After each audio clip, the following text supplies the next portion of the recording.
नदिया किनारे सिकिया उपजी गइले हो। चल सखिया सिकची रे हो। चल सखिया सिकची रे हो। सिकिया चिरता प्रभुजी आई गइले हो। चल सुभावा हमारा देश हो। चल सुभावा हमारा देश हो। ऐसे में चली प्रभुजी रौरा संगे हो।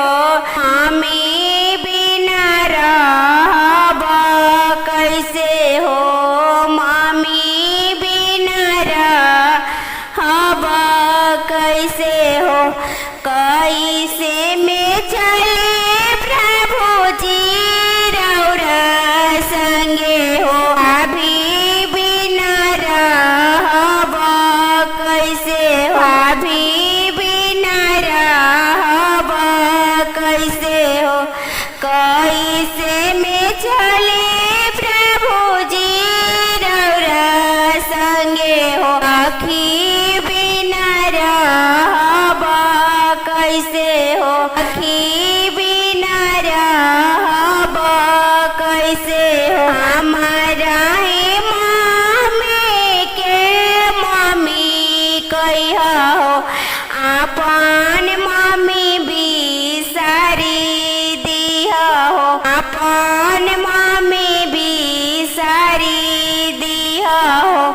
हमारा ही भाभी के दीदी कहिया हो। अपन भाभी बिसारी दिया हो। अपन भाभी बिसारी दिया हो।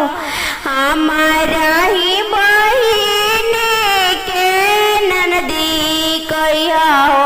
सखी सभा बिसारी दिया हो। सखी